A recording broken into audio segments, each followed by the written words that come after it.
프랑스 국가 마비, 국가 신용 등급 강등.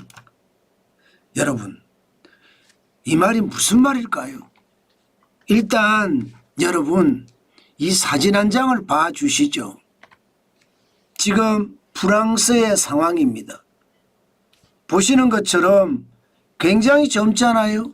고등학생들입니다.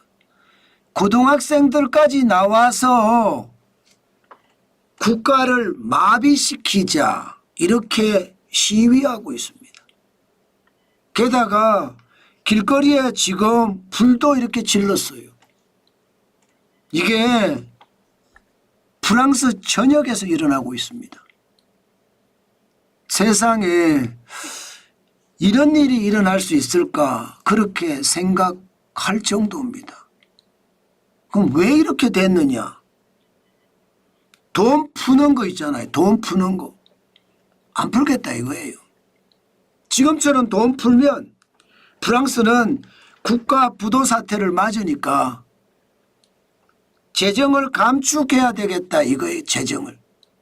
얼마나 감축해야 되느냐? 적어도 말입니다. 최악의 상황으로는 안 가야 되겠다. 지금 이렇게 이야기하고 있습니다. 2025년 6월 현재 프랑스의 재정 적자는요. GDP 대비 5.4%예요. 1,004억 유로입니다. 엄청난 돈이죠. 이미 작년에는요. GDP 대비 마이너스 5.8%가 되면서 1,696억 유로가 됐어요. 이거 우리 돈으로 따지면 재정 적자, 나라 살림, 한 해 동안 나라 살림의 적자가 268조입니다. 적지 않죠. 2019년까지만 하더라도 재정 적자가 마이너스 3.1%였어요. 747억 유로. 그런데 지금은 2020년 코로나19의 위기가 지나면서 돈을 풀기 시작한 게 계속 돈을 풀다 보니까 나라가 거들나게 생긴 거예요. 유럽연합의 권고사항이요. GDP 대비 마이너스 3.1%입니다. 3.0%입니다. 유럽의 평균도요. 마이너스 3.1%고요.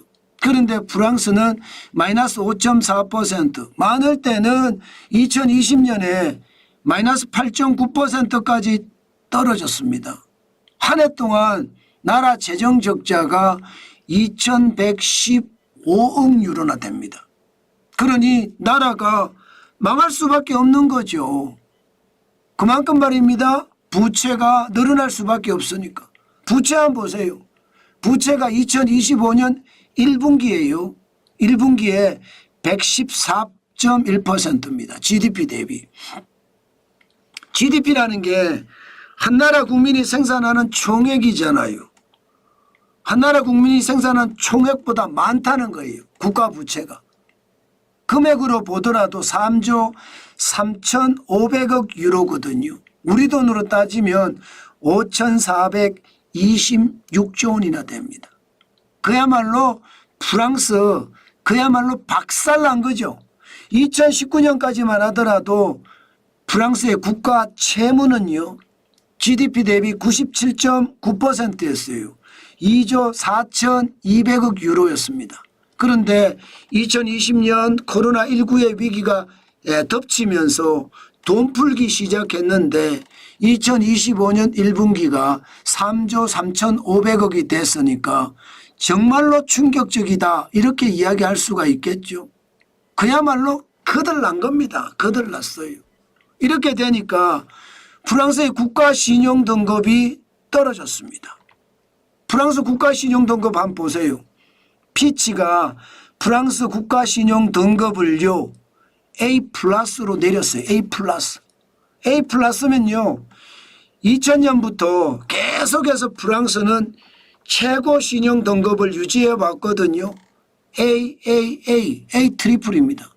그러다가 2013년 7월 13일에 신용 등급이 떨어졌습니다.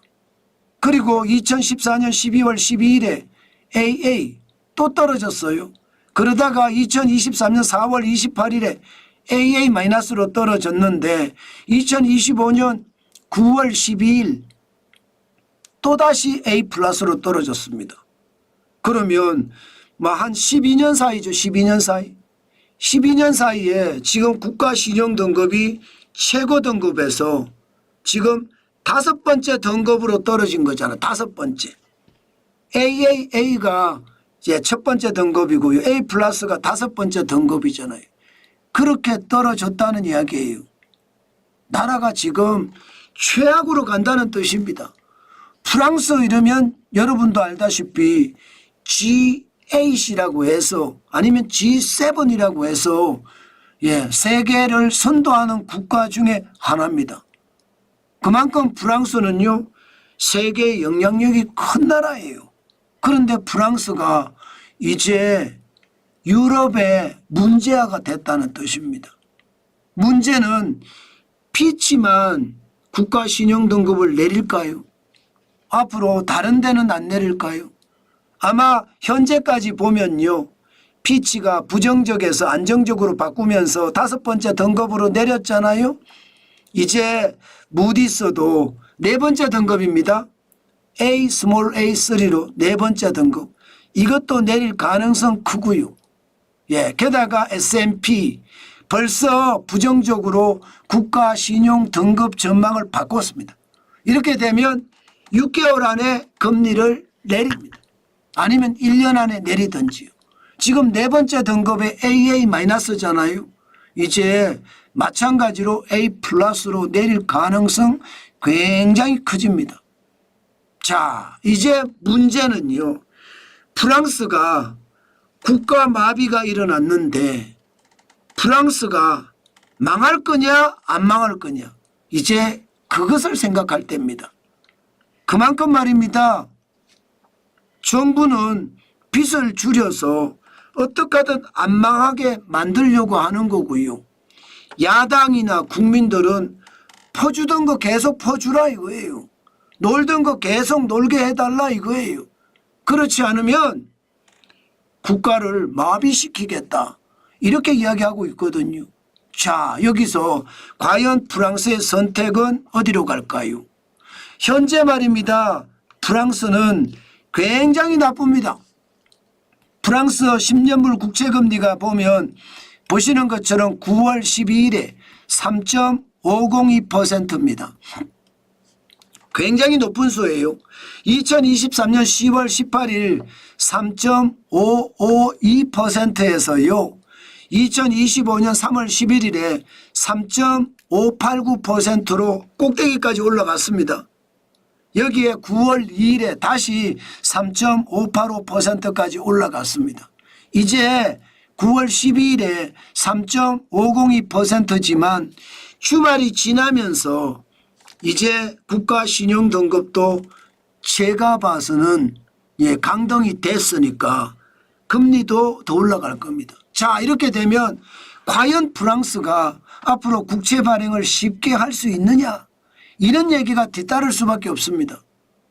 프랑스가 3년물이든 5년물이든 10년물이든 20년물이든 50년물이든 국채를 제대로 발행을 못한다 이렇게 되면 프랑스 재정은 펑크가 나는 거예요. 프랑스 재정이 펑크가 나면 그 다음에 해결책은요 하나뿐이잖아요. 국제통화기금에 손을 벌리는 겁니다. 그러면 국제통화기금이 들어오게 돼요. 돈을 빌려주는 거죠. 이게 IMF 외환위기입니다.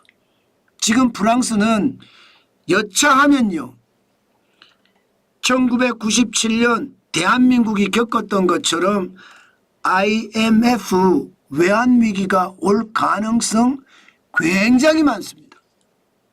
그만큼 말입니다.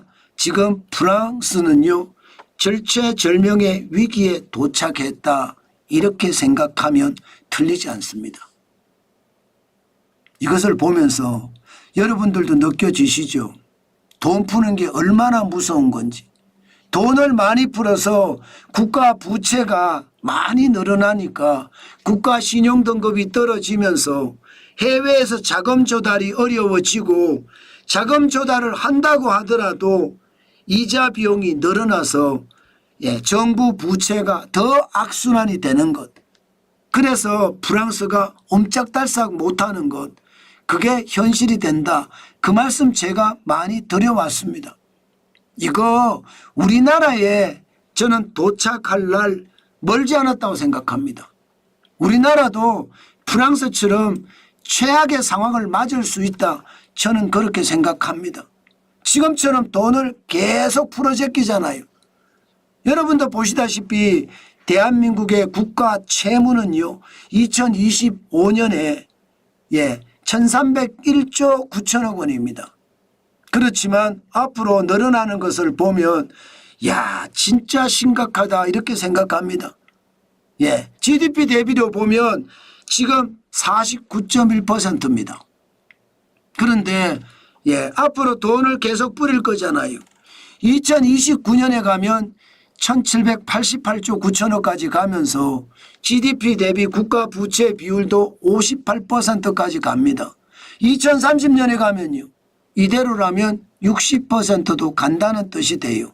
일반적으로 여러분 GDP 대비 국가 부채 비율이 60%까지 간다. 이것은요. 비기축통화국에게는 충격이 될 수 있습니다. 또 한 번 1997년에 우리가 맞았던 IMF 외환위기도 맞을 수 있다는 이야기예요. 프랑스는요. 유로화를 쓰잖아요. 그나마 돈을 찍어낼 수 있는 힘이 있어요. 그러나 대한민국은 비기축통화예요. 때문에 돈을 찍어내봤자 이게 국내에만 머물면서 물가만 펑펑 올릴 뿐이거든요. 그러다가 스태그플레이션이 터져서 나라가 폭삭 무너지는 거 저는 충분히 있을 수 있다고 생각합니다. 그만큼 말입니다. 프랑스가 대한민국에게는 반면의 교사입니다. 그만큼 말입니다. 프랑스 지금 정치적으로도 불신임이 가득하지요.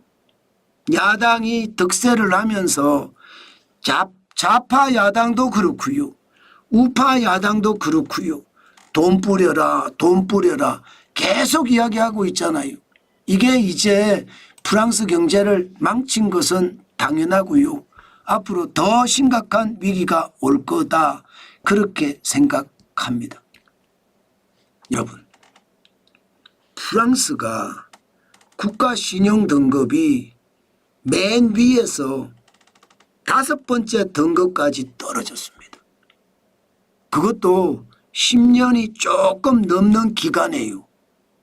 그만큼 프랑스 경제가 무너졌다는 이야기잖아요. 왜? 돈을 많이 풀어서. 그만큼 복지로 풀고요. 재정으로 풀고요. 장난이 아니었습니다. 그래서 GDP 대비 국가 부채 비율이 114%가 넘어서면서 재정이 위기에 봉착한 겁니다. 이대로 가다가는요. 재정의 위기는 더 심화돼서 IMF 외환위기를 맞을지도 모릅니다. 그 정도로 최고의 선진국이 몰락하고 있다는 뜻입니다. 대한민국은요. 마찬가지입니다. 지금 프랑스를 닮아가고 있어요. 우리도 퍼주는 게 엄청나고요. 국가 부채가 엄청나게 늘고 있습니다. 이렇게 되면 우리나라도 프랑스의 전철을 밟지 않을까 그렇게 생각합니다. 문제는요. 프랑스는 기축통화입니다. 대한민국은 기축통화가 아니에요. 위기가 왔을 때 프랑스는 위기를 극복할 수 있는 힘이 있지만요. 대한민국은 위기를 극복하기가 쉽지 않습니다. 비기축통화이기 때문에요. 그것을 생각을 하면 대한민국의 미래가 정말 충격적이다. 이런 생각이 들죠. 아마 당연히 지금처럼 돈 뿌리면 최악의 상황 저는 올 거다. 그렇게 믿습니다. 그만큼 충격적이란 이야기입니다.